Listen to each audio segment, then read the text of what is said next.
रसिक श्रोते हो नमस्कार. आकाशवाणी सांगली केंद्राच्या आजचे पाहुणे या कार्यक्रमात आपल्या सगळ्यांचं स्वागत. आज या कार्यक्रमात सहभागी होत आहेत कवठेमहांकाळ येथील प्राध्यापक डॉक्टर आबासाहेब शिंदे. एक बहुआयामी व्यक्तिमत्व म्हणून शिंदे यांची नक्कीच ओळख आहे. साहित्यिक, पत्रकारिता, प्राध्यापक या सगळ्याचा आपल्याला मागोवा आढावा घ्यायचा आहे त्यांच्याशी संवाद साधून. तर आबासाहेब, आकाशवाणी सांगली केंद्राच्या आजचे पाहुणे या कार्यक्रमात आपलं हार्दिक स्वागत. धन्यवाद सर. आपण वेगवेगळ्या क्षेत्रात काम केलेलं आहे. यामध्ये पत्रकारिता आली, साहित्य क्षेत्रामध्ये काम केलेलं आहे. पण ही सगळी जडणघडण आपल्या बालपणीत झाली. आपल्या आईवडिलांनी आपल्यावर कसे संस्कार केले हे आम्हाला सुरुवातीला जाणून घ्यायचं आहे. सर नमस्कार. कवठेमहांकाळ तालुक्यातील आमचं वाघोली हे गाव छोटंच आहे. या गावात प्राथमिक शिक्षण आमच्या प्राथमिक शाळेत झालं आणि याच गावामध्ये आमच्यात 1960च्या दशकामध्ये हनुमान नाट्य मंडळ होतं आणि या नाटकाच्या ह्याच्यामध्ये आम्ही पडदे ओढायचं काम करायचं. मग त्यांच्या जे कलाकार आहेत त्या कलाकारांची आपण आठवण घ्यायची, आपल्याला काय जमतंय का बघायचं. मग हळूहळू आम्ही स्टेजवर येऊ लागलो. आणि त्यानंतर 8वी ते 10वीच्या या कालखंडात शिक्षणासाठी मी कवठेमहांकाळला गेलो. पण गावाकडची ओढ माझी खूप होती. गाव मातीशी नातं खूप माझं होतं आणि त्यावेळेला नाटकात आम्ही उन्हाळ्यात सुट्टीत आमचं नाटक असायचं. मग त्यावेळेला आमच्या हनुमान नाट्य मंडळाच्या वतीनं आम्ही हौशी नाट्य कलेमध्ये भाग घेतला पहिला. आणि त्या नाटकात म्हणजे राया मी डाव जिंकला, रक्तात नाहली कुराड, चाळ बांधते तुझ्यासाठी, नैनीदाटले असुरने, सुनबाई मागं फिर, अशा काही ठळक नाटकामध्ये मी काम केलं त्यावेळेला. हे सगळं शाळेमध्ये असताना का कॉलेज? हायस्कूलच्या जीवनात, हायस्कूलच्या आणि कॉलेजच्या जीवनात मध्य टप्प्यामध्ये. याची ओढ झाल्यानंतर मग जास्त आम्हाला स्टेज डेअरिंग येऊ लागलं हळूहळू. आणि 7वीचे वर्ग माझा संपल्यानंतर मी 8वीसाठी कवठेमहांकाळ तालुक्यातल्या श्री महांकाली हायस्कूल कवठेमहांकाळ या हायस्कूलमध्ये दाखल झालो. तिथे मला TS थोरात नावाचे एक शिक्षक मला मराठीला शिकवणारे उत्कृष्ट शिक्षक होते. आणि माझे स्टेज डेअरिंग बघून मला ते थोरात सर म्हणायचे, TS थोरात सर, की आबासाहेब तू जरा कथाकथन कर, तुला येते का बघ, जमते का. मग त्यावेळेला मी मोडकी तोडकी एक कथा त्यावेळेला सांगितली होती वगैरे हे, आणि तिथून माझ्या स्टेजला खरी सुरुवात झाली. मी ती कथा कोणती सांगितली होती काय? त्यावेळेला आईचं काळीज नावाची एक कथा माझ्या पद्धतीने मी रचलेली होती. आणि ती कथा एक 10-20 मिनिटाची सांगितली. फक्त सरांना माझ्याकडे स्टेज डेअरिंग कितपत आहे हे त्यांना बघायचं होतं. म्हणून मला वक्तृत्व स्पर्धेत परत सरांनी घालवलं. आणि वक्तृत्व स्पर्धेमध्ये त्यावेळेला मी तालुका स्पर्धेला पहिला. 10वीपर्यंतचं शिक्षण तिथं माझं पूर्ण झालं महांकाली हायस्कूलला. आणि मग मी FY आमच्या कवठेमहांकाळ शहरातलं मोठं नामवंत कॉलेज की पद्मभूषण वसंतदादा पाटील महाविद्यालयात प्रवेश घेतला. मी 11वीला तिथं गेलो.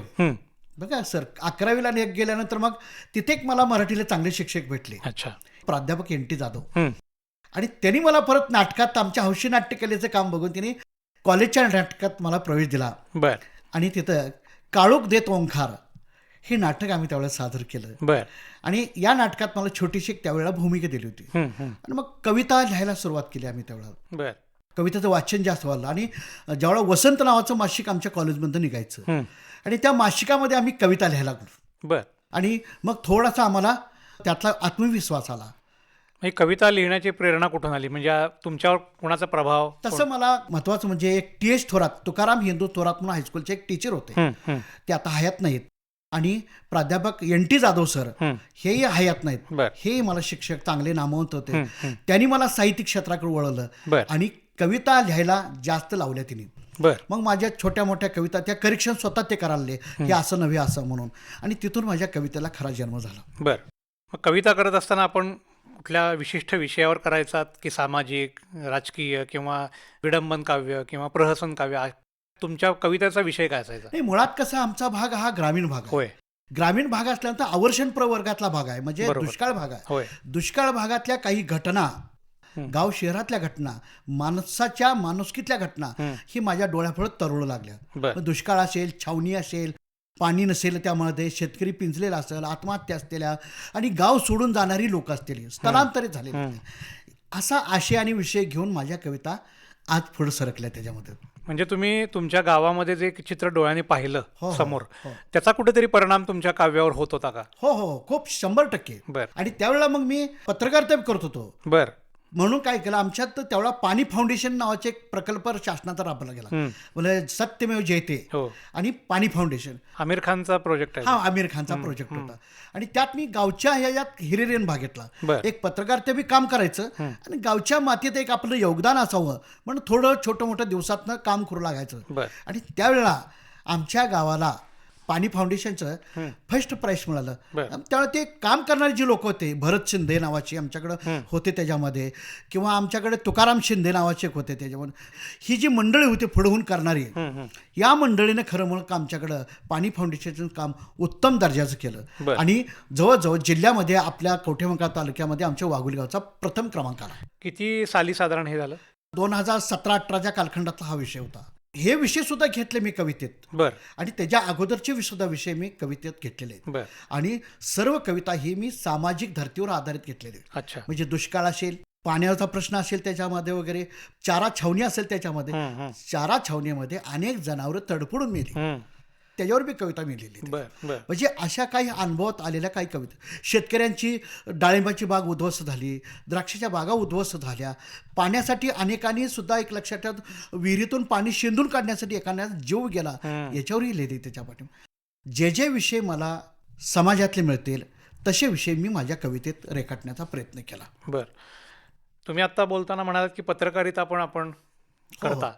मग हा अभ्यासक्रम तुम्ही कधी पूर्ण केलात? म्हणजे ग्रॅज्युएशन नंतर जेव्हा तुम्ही पत्रकारितेकडे वळलात, मग ते काही विशिष्ट ध्येय ठेवून केलं होतं की काय? म्हणजे तुम्हाला त्या तुमच्या घराण्यात तशी काही पार्श्वभूमी आहे? नाही, घराण्याची अशी काही पार्श्वभूमी नव्हती, कारण मुळात आई वडील अनपढ होते. पण अनपढ असून सुद्धा तिने आम्हाला शिकवलं, ही सर्वात मोठी जमेची बाजू आहे. आज जे आम्ही मोठे झालो ते त्यांच्या प्रेरणेनं झालो. त्यांनी सांगितले शिकल्याशिवाय पर्याय नाही, म्हणून आम्ही या क्षेत्राशी आलो. जसं आम्ही शिक्षण क्षेत्राशी आलो तसं मग मला वेगवेगळ्या घटकाशी एकरूप व्हायची इच्छा झाली. उदाहरणार्थ आकाशवाणीवर कविता वाचन करणे, कथा वाचन करणे, पत्रकारचा कोर्स करणे, जे मिळेल ते कोर्स घेण्यामध्ये मी माझी आघाडी घेतली.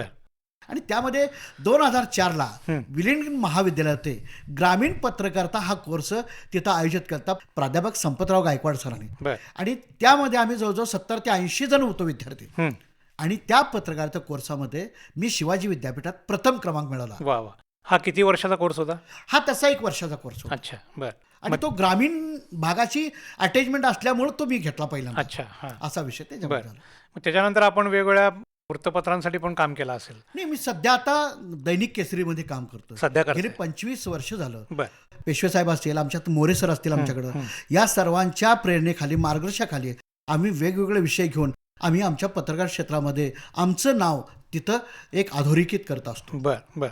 पत्रकारिता करत असताना तुम्ही कवी पण आहात. हो. मग ह्याचा तुमच्या लेखनावर कितपत परिणाम झालेला तुम्हाला जाणवतं? खूप परिणाम झाला त्याच्यामध्ये वगैरे. मला अजून आठवतंय की आमच्यात एक तमाशातला एक सोंगाड्या होता. आणि त्याचं घर फार साधं होतं आणि पडकं होतं घर. आणि सहजच मी त्याच्या गावाकडे जात असताना, त्याचं गाव इरळी आहे, तिथं नामदेव इरळीकर नावाची एक सोंगाड्या होत्या तमाशात, वयस्कर झालेले मात्र. आणि मग मी त्या काकांना म्हटलं की काका तुम्ही कुठे राहतात? तर ते म्हणाले ते नव्हतं माझं पडकं घर आहे म्हटले. ते माझ्या काळजामध्ये घुसलं.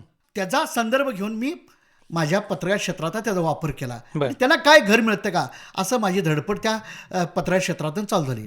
आणि मग दुसऱ्या दिवशी मी आमच्या केसरी या नावाच्या दैनिकातून एक बातमी लिहिली, भाकरीसाठी तमाशात सोंगाड्याची भूमिका, 100 संपली तर नामदेव इरळीकर बेघर, असं टायटलनं ती बातमी झाली. आणि त्यामध्ये नामदेव इरळीकरला घर नसल्यामुळे एक कविता वापरली होती. नटसम्राट नाटकातला एक डायलॉग होता की कोणी घर देता का घर, या वयस्कर झालेल्या म्हाताऱ्याला थंडगार हवेत कुठतर कोपऱ्यात कुडूम बसावं आणि गार झोप लागावी, यासाठी कोणी घर देता का घर, असं वाक्य वापरलं आणि ती बातमी केली. ती बातमी ऑडिशनला गेल्यामुळं बरेच जणांचे मला फोन आले की त्यांचं आम्हाला दाखला आणून द्या जागेचा आणि त्यांना आपण घर मिळवून देऊ. आणि त्यावेळेस छायाताई खरमाटे समाज कल्याणच्या सभापती होत्या. आणि त्यावेळेस तिने घर मंजूर करून दिलं आणि जवळजवळ 1-1.25 लाखाचं घर त्यावेळेला त्या नामदेव इरळीकरांना पूर्वी मंजूर झालं. हे माझा पत्रकार क्षेत्रातला एक उल्लेखनीय काम झालेलं. नक्कीच, म्हणजे एका लोककलावंताला त्यामुळे मदत झाली. हो, 100% वगैरे. आणि तुम्ही त्या कलेमध्येच आहात त्यामुळे तुम्हाला ते जास्त भावलं आणि तुम्ही मनापासून ती गोष्ट केलीत. हो. त्या कलाकाराची भावना काय होती जेव्हा त्या माणसाला घर बांधून मिळालं? मुळात अनपढ असल्यामुळं वगैरे हे तो हाडाचा कलावंत होता. पण तो ज्यावेळेला त्याला घर झालं त्यावेळेला तो सारखा मला म्हणायचं की त्यांच्या मुलाला म्हणायचं की त्या गुरुजींना तेवढं बोलू ना आमच्या, मला गुरुजी म्हणायचे, त्या गुरुजींना आपल्या घराकडे घेऊन ये की. मग त्यांचा मला एक निरोप आल्यानंतर मी त्यांच्या घरी गेलो आणि घरी गेल्यानंतर काही त्यांची थोडी मुलाखत इकडे तिकडे घेत त्याला खूप असा आनंद झाला की त्यांनी सांगितलं, साहेब मी जोपर्यंत आहे इथं जीवन तोपर्यंत माझ्या घराला कवा तर तुमचा पाय लागू द्या, एवढी त्यांची अपेक्षा व्यक्त केली. आणि आज तागात मी इरळीला कधी गेलो तर नामदेव इरळी काकांच्या घरी जाऊन 5 मिनिटं थांबून येतो, त्यांच्या मुलाशी गप्पा मारतो. लोककलेशी आपली नाळ कशा पद्धतीनं जोडली गेली, म्हणजे त्याची आवड लहानपणापासून होती की कसं? हां, मूळ म्हणजे आमचं छोटं गाव वाघोली, तिथं आमच्याकडे प्रसारण माध्यम नव्हतं, काही बघायला ऐकायला काही नव्हतं त्यावेळेला. चैत्र पौर्णिमेच्या कालखंडाच्यात आपल्याकडे यात्रा असायची, तर त्यावेळेला आमच्या गावच्या यात्रेला हिंगणगावचे सुका चोका लोंढे नावाचे एक तमाशा कलावंत होते आणि त्यांचा कुटुंबाचा तमाशा असायचा, एक 10-15 त्यांचं कुटुंबाचं असायचं. आणि ते कुटुंब आमच्या गावाला बैलगाडीतून यायचं त्यावेळेला. आणि झाडाखाली मोठ्या आमच्या घराच्या पाठीमागे पिंपरीत झाड मोठं होतं, त्या पिंपरीच्या झाडाखाली हा तमाशा असायचा दिवसभर. आणि आम्ही पुढं मातीत बसून बघायचं ते. आणि मग दिवसभर त्या कलाकाराचे कोण त्यात विनोद करायचे, कोण लावण्या करायचे आणि ह्या कलाकारांनी हसवून हसवून आम्हाला बेभान करायची आणि आम्ही एकदम खुश व्हायचो. आणि मग ती कला आम्हाला एवढी अवगत झाली मला की काय तर आपण यांच्यासाठी करूया, हा विषय माझ्या मनात पुढं आयुष्यात माझ्या घोळत गेला आणि मग मी लोकसाहित्याकडे वळालो. वा, म्हणजे हा तमाशा किंवा लावणी कलाकारांचा एक तुमच्यावर संस्कार झाला असं म्हणायला हरकत नाही. हो, खूप खूप खूप. आणि नंतरच्या काळात तुम्ही लावणीवरच PhD केली? हां, आता हा विषय माझ्याकडे आल्यानंतर मी MA आलो. MA असताना मला लोकसाहित्य एक पेपर होता आणि त्यात प्राध्यापक डॉक्टर मोहन पाटील हे जयसिंगपूरचे, हे मला गुरु भेटले त्यावेळेला. तिने लोकसाहित्य एवढं खूप सुंदर शिकवलं. त्यामुळे गण असेल, गवळणी असेल, लावणी असेल, छक्कड असेल, भारुड असेल, गोंधळ असेल, जागर असेल, ह्या सर्व लोककलाशी मला चांगला अभ्यास केला. आणि त्यावेळेला लोकसाहित्य पेपरमध्ये जवळजवळ मला 95 मार्क मिळाले 100 पैकी. आणि मग मला लोकसाहित्याची आवड झाली. शिवाजी विद्यापीठात ज्या वेळेला मी PhDला विषय घेतला त्यावेळेला गाईडची आणि माझी चर्चा झाली. म्हणजे मोहन पाटील हे मला गाईडच मी घेतले परत की आपण PhDला कुठला विषय घ्यायचा. मग सर म्हणाले हा घेऊया का ते घेऊया. मग मी सरांना म्हटलं असं करूया आपण, सांगली जिल्ह्याला शाहिरांची परंपरा फार मोठी आहे आणि शाहिरांची परंपरा असल्यामुळं शाहीरने स्वतः लावण्या जास्त प्रमाणात लिहिलेल्या आहेत, त्या लावण्यावरती आपण संशोधन करूया, अप्रकाशित लावणीवरती. आणि मग सांगली आकाशवाणीवरती मी शाहिरांची यादी काढून, मला संजय पाटील असतील, प्रभाकर सोनवणे सर असतील, त्यावेळेला प्रकाश गडदे असतील, या माणसांनी मला खूप मदत केली. आणि त्यामुळे शाहिरांची मला फोन नंबर्स मिळाले आणि शाहिरांच्याकडून मी परत संकलित करायला सुरुवात केली. त्यामुळं मी लावणी हा विषय आम्ही PhDला घेतला. तो असा विषय होता, सांगली जिल्ह्यातील स्वातंत्र्योत्तर कालखंडातील अप्रकाशित मराठी लावणी वाङ्मयाचा अभ्यास. हा तुमचा PhDचा विषय होता. हा विषय घेताना खरं म्हणजे तुम्ही लहानपणापासून तमाशा किंवा लावण्या बघत आलेला होता. हो. तिथून ते मनात होतं की ह्याच्यावर काहीतरी करावं, संशोधन करावं, असं डोक्यात होतं त्यावेळी? हो. मग हा अभ्यास करत असताना तुम्हाला अडचणी काय काय आल्या, तुम्ही त्याच्यावर मात कशी केलीत? हा महत्वाचा प्रश्न आहे सर, की खरं तर हा विषय घेतला, हा खरं झालं, पण ह्या लावण्या संकलित करण्यासाठी मला खूप अडचण झाली. की हे लोककलावंत न शिकलेले असतात. काही लोकांच्याकडे अप्रकाशित लावण्या मी ज्यावेळेला गोळा करायला गेलो त्यांच्याकडून, तर त्यावेळेला ते म्हणायचे तुम्ही आमचं साहित्य नेऊन काहीतरी करणार आणि तो तुमच्या नावावर छापणार, असा त्यांचा ग्रह होऊ लागला. मग मी काय केलं की माझी कॉलेजची आयडेंटिटी, त्यांना विद्यापीठाची आयडेंटिटी त्यांना दाखवायचं की बाबा मी शिवाजी विद्यापीठात PhD करालोय, संशोधन करालोय, विद्यार्थी आहे. विद्यार्थी या नात्याने मी तुमच्याकडे आलोय आणि ह्या लावण्या माझ्या संकलित माझ्याकडे नेहमी राहणार. तुम्ही जेव्हा मागचाला माझ्याकडे तेव्हा तुम्हालाही मिळतील त्या. आणि याच्यावर माझं संशोधन करायला ह्या आयडेंटिटीच्या विश्वासावर तर मला तुम्ही लावण्या द्याव्यात. सांगली जिल्ह्यातल्या शाहिरांच्याकडून जवळजवळ 350 लावण्या गोळा केल्या. या लावण्या प्रकाशित झालेल्या नव्हत्या? अजिबात नव्हतं. विषयच आपला तसा आहे की अप्रकाशित लावणीचा अभ्यास. मग ह्या लावण्या मिळाल्यानंतर त्याच्यावर कशा पद्धतीनं पुढचा अभ्यास केला? पुढचं मग त्याची आम्ही काय केलं, मोहन पाटील सर माझे गुरु आणि आम्ही त्याची वर्गवारी केली. शृंगारिक लावणी असेल, बैठकीची लावणी असेल, चित्रपटाची लावणी असेल, तमाशा फळाची लावणी असेल, भेदिक लावणी असेल आणि वेगवेगळ्या स्वरूपाच्या सादर केलेल्या बारीतल्या लावणी असतील. बारीतल्या लावणी हा एक विषय वेगळा येतो. काय आहे साधारण तो विषय? बारीतल्या लावण्या अशा की विशेष म्हणजे त्याला श्रंगारिक लावणीचा साथ जास्त असतो. बरं. आणि तमाशा फडाच्या लावणीचा हा विषय काय वेगळा असतो की तमाशा फडातली लावणी ही वगनाट्याच्या अनुसरून ती लावणी लिहिली जाते. बरोबर. आशय आणि विषय लक्षात घेतला जातो. वग काय आहे ते वगनाट्यामध्ये तो आशयाच्या विषयावरती ती लावणी सादर केली जायची. आणि वगनाट्यामध्ये जे चालू विषय आहेत, राजकारण असेल, समाजकारण असेल, हो हो ते विषय घेतले जातात ना हो, बऱ्यापैकी? विषय तेच घेतात. उदाहरणार्थ राजकारण गेलं चुलीत वगैरे हे असे वेगवेगळे विषय घेऊन तिने लोकनाट्यात तमाशामध्ये सादर करायचे बरं. आणि त्यात लावणी लागायची. हा एक भाग वेगळा केला त्याच्या पाठीमागे. बरं. म्हणजे बारीतल्या लावण्या झाल्या, चित्रपटाच्या लावण्या झाल्या, तमाशा फडाच्या लावण्या झाल्या, श्रंगारिक लावण्या झाल्या त्याच्यामध्ये, आणि आकाशवाणीची लावणी वेगळी. बरं. आकाशवाणीची लावणी म्हणजे कशी असते आकाशवाणी सादर करणारी, तर ही लावणी कशी आहे ते की फक्त श्राव्य माध्यमाची लावणी. होय होय. हे दृक माध्यमचे नाही, बरोबर. फक्त लोकांनी ऐकायचे. हे तर काय तुम्हाला दुसरं काही मिळणार नाही, फक्त ही आवाज आणि संगीत याच्याशी नातं जोडलेली ही लावणी असते. बरोबर. हे जे एक वेगळेपण आपल्याला पाहायला मिळालं त्याच्यामध्ये. बरं. अशा स्वरूपाचं वेगवेगळ्या धर्तीच्या लावण्या आम्ही संकलित केल्या, त्याची वर्गवारी केली आणि शाहिरांच्या लावणीला आम्ही एक वाङ्मयीन स्वरूप दिलं. बरं. वाङ्मयीन स्वरूप दिल्यानंतर त्याच्यावरती मी एक पुस्तक काढलं आणि PhD शिवाजी विद्यापीठात माझी पूर्ण झाली बरं. 2017ला. अच्छा. हे सगळं करत असताना जे आत्ता तमाशा करतायत बरेच कलावंत आहेत, अशा लोकांशी तुम्ही संपर्क केला होतात का? हो, खूप केलं त्याच्या पाठीमागे. मग तो अनुभव कसा होता तो सांगा. तो अनुभव म्हणजे मुळात त्यांची माझी ओळख नेहमीच मी लेखन करत होतो, बातम्या लिहित होतो, त्यामुळे त्यांचे माझे संबंध जवळ आले. आणि आमच्याकडं आतंबर सौंदर्य नावाचे एक तमाशेगीर आहेत त्यांच्या मग वगैरे, की त्यांच्या तमाशा फडाच्या लावण्या ह्या अतिशय ग्रेट लावण्या. त्यांना माझ्या पुरस्कार पण मध्येच त्यांना मोठा पुरस्कार मिळाला होता. हो, राज्यस्तरीय पुरस्कार मिळाले. आमच्याकडे दुसरे लोकशाहीर राजा पाटील ह्यांच्या एक शृंगारिक लावण्या खूप चांगल्या असायच्या त्याच्यामध्ये, आणि त्यांच्या लावणीची मुकळी सुद्धा खूप चांगल्या असायच्या त्याच्यामध्ये. फार तर त्यांचे एक म्हणून दाखवू का? हो, नक्कीच आवडेल. की राजा पाटलांची जी लावणी होती ते राजसा म्हणून, की राजसा जवळ जरा बसा, खुदकून गालात हसा, काल राती सपान मसी पडलं, सपनात राया नको ते घडलं, जागी झाली एकलीच चेहरा झाला बावरा, काल राती सपानी मसी पडलं, सपनात राया नको ते घडलं. इतकी छान लावणी मोकळा असायचा. अशा अजून काही कलावंतांची नावं आपण सांगू शकाल का की या PhDच्या दरम्यान त्यांच्याशी तुमचा संवाद झाला किंवा ते तुमच्यासाठी आदर्श होते यापूर्वी आणि त्यांच्याशी तुमची भेट झाली, अशा काही कलावंतांची नावं सांगू शकाल का? नाही, कलावंत त्यावेळेला काही लिहिणारे होते, काही वारले सुद्धा त्याच्या पाठीमागं. की आपल्याकडं सांगली शहरावरती पहिली लावणी लिहिणारे भाल रानडे हे लेखक होते. काय होतं त्याच्यात? की सांगलीचा जे संदर्भ आहे, सांगलीची जे नाट्यपंढरी कशी आहे, सांगलीची लोककला कशी आहे, सांगलीची माती कशी आहे, सांगलीत काय काय तयार होतं, भाजीपाला कसा तयार होतो, ही कृष्णाकडची वांगी कशी तयार होतात, ह्या गावचं जे वैभव आहे, वैशिष्ट्य ते त्यांनी आपल्या सांगली या लावणीमध्ये, आमची सांगली असे चांगली खूप अशी त्यांनी लावणी लिहिली त्याच्या पाठीमागं. आणि मी ज्यावेळेला PhD केली त्यावेळेला ते हयात नव्हते, त्यांच्या मुलाकडून मी ही लावणी संकलित केली. बापूसाहेब विभूती सर असतील, तेही वारले होते, त्यांच्या मुलाकडून लावण्या संकलित केल्या, आणि जे हयातीत होते त्यांच्याकडूनही लावण्या घेतल्या आणि ह्या लावण्या संकलित करून त्याच्यावर वर्गवारी केली.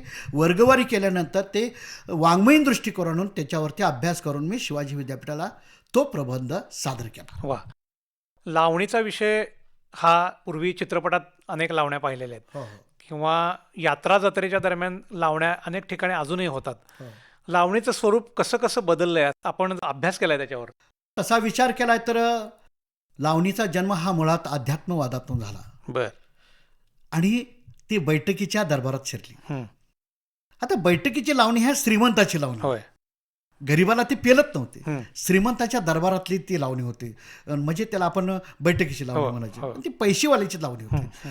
आणि मग ही लावणी, त्या बैठकीची लावणी फार काळ तिथं टिकली नाही, कारण कलावंताला तितकं त्याचं पैसे आणि मूल्य मिळत नव्हतं. म्हणून ही लावणी पुढे विकसित हळूहळू होत गेली आणि ती लावणी तमाशा फडात गेली.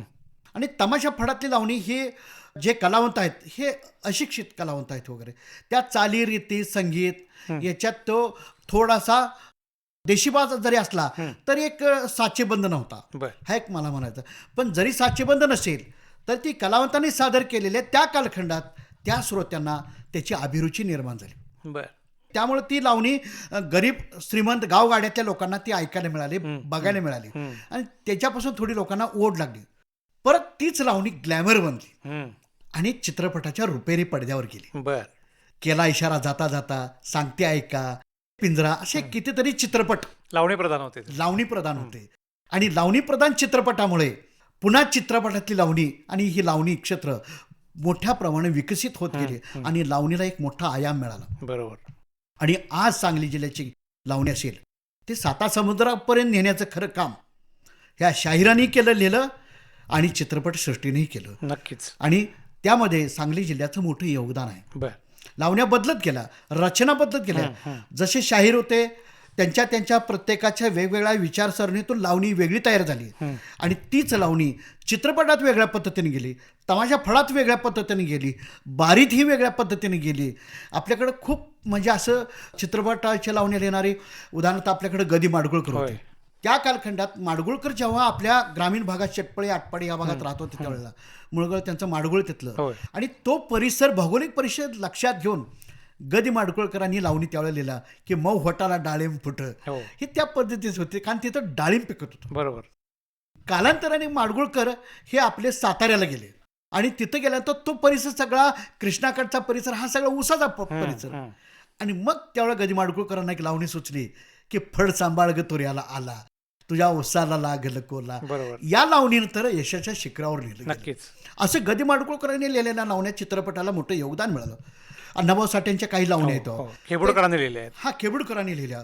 पण अण्णाभाऊ साठ्यांची लावणी जी होती ती स्थल काल परत्व लावणी होती. माझी मैना गावाकडे राहिली किंवा मुंबईची लावणी ती असेल, पुण्याची लावणी येते, ह्या स्थल काल परत ते अण्णाभाऊंनी त्या लावण्या लिहिल्या आणि खूप दर्जेदार लावण्या होत्या त्या. बरोबर. आणि अण्णाभाऊंच्या ह्या लावणीमुळं लावणी क्षेत्राला एक मोठी जमेची बाजू मिळाली. या सगळ्या लोकांनी मराठी चित्रपटाला मोठं योगदान दिलं. जगदीश खेबुडकर प्रश्न नाही, ते मराठी चित्रपटाला एक मोठं यशाच्या शिखरावर नेला असेल जगदीश खेबुडकर, गदी माडगुळकर यांनी लिहिलं, ही कोणी नाकारू शकत नाही. तमाशा कलावंतांची व्यथा अशा सदरात अनेक वेळा पेपरमध्ये येत असतं किंवा आपण वेगवेगळ्या लोककलावंतांच्या जेव्हा मुलाखती ऐकत असतो की त्यांच्या बरेच वर्ष व्यथा तशाच आहेत किंवा त्यांना काही सहाय्य मिळत नाही अशी देखील स्थिती आहे. या PhDच्या दरम्यान अशा काही कलावंतांची तुमची भेट झाली का? हो, खूप झाली त्याच्या पाठीमागं. पहिली गोष्ट म्हणजे महत्त्वाची गोष्ट म्हणजे बारीतल्या काही स्त्री असतात, तमाशा क्षेत्रातल्याच की पण बारीत गेलेल्या असतात वगैरे. ते काय म्हणाले की आम्ही लोकांना आनंद देऊ शकतो पण आमचं दुःख फार मोठं आहे. चेहऱ्यावर हसू आहे, डोळ्यात आसू आहेत, पण डोळ्यात आसू आहे. हे आमच्या मनाला सारखं डवसतंय. आणि मग मी प्रश्न त्यांना विचारला, असं काय त्याच्या पाठीमागं? की आमचं तारुण्य आहे तोपर्यंत आम्ही पैसा कमवू शकतोय आणि आमच्या जीवावरती आमचं कुटुंब चालतं त्याच्यावरती. आमच्याकडं महिला जास्त आमच्याकडे या क्षेत्रात असतात आणि आमच्या पैशाच्या जीवावर हे कुटुंब चालतं. बरोबर. पण आमच्या तारुणीच्या कालखंडात ही गोष्ट चालेल, पण ज्यावेळेला आम्ही उतरतो वय होतो त्यावेळेला आम्हाला अनेक आजार निर्माण होतात. किंवा 10-10 किलोचे चाळ पायात बांधतो, आम्ही नाच करतो, तासभर नाच करतो आणि त्याच्यामुळं पहिला आम्हाला गुडघ्याचा आजार होतो, त्यानंतर मणक्याचा आजार होतो आणि शरीर बऱ्यापैकी आमचं खिळखिळीत होतं. आणि उतरत्या वयात जेव्हा आम्ही धरणीला बसतो तेव्हा आमच्याकडे कोणीही नसतं, पैसा नसतो आमच्याकडे, त्यावेळेला शासनाचं आर्थिक सहाय्य आमच्याकडे पोचलेलं नसतं, आम्हाला कलेची पुढं राहिलेली अभिरुची राहत नसते. आमचं जीवन अधांतरी पक्षासारखंच राहतं. पण शासन दरबारी मिळणारी तुटपुंजी जी मदत आहे ती आम्हाला पुरेशी होऊ शकत नाही. काळानुसार खर्च वाढतो, काळानुसार बदल करावा लागतो, काळानुसार लावणी बदलावी लागते. पूर्वी साध्या लुगड्यात लावणी चालायची, पण आता तशी चालत नाही. त्याला थोडंसं ग्लॅमरस रूप आलेलं आहे, थोडंसं ग्लॅमर घ्यावं लागतो. चाळामध्ये थोडासा बदल करावा होतो, संगीतात वेगवेगळ्या नवीन आयटम्स वापरावं लागतात, तर ती लावणी आम्हाला चालू शकते, अन्यथा चालू शकत नाही त्याच्यामुळे. आणि उतरत्या वयामध्ये आमच्या आजारानं आम्हाला तिथं गाठलेलं असतं आणि तिथंच आम्ही आमच्या जीवनामध्ये दुःखाची कडे सुरुवात होते. बापरे. मग अशा कलावंतांशी आपण जेव्हा भेटलात, आता शासनाकडनं आर्थिक मदत बऱ्याच ठिकाणी आता नवीन योजना आलेल्या आहेत, त्या योजना त्या कलाकारांपर्यंत पोहोचत आहेत, तर या पत्रकारितेच्या माध्यमातून आपण अशा काही योजना त्यांच्यापर्यंत पोहोचवण्यासाठी प्रयत्न केले का? हो, आपण त्याचा प्रयत्न केलेला हां. आहे की त्यांना घर मिळावं, हां. त्यांना आर्थिक सोर्स मिळावा, त्याच्यामध्ये उतरत्या वयामध्ये त्यांना एक औषध पाण्याचं एक साधन मिळावं काय तर. आणि आता जे त्यांना जे मानधन देतात ते मानधन फार तोटूपण जाईल, बरोबर. त्याच्यावर ते जगूच शकत नाही. ते मानधन भरपूर मिळावं.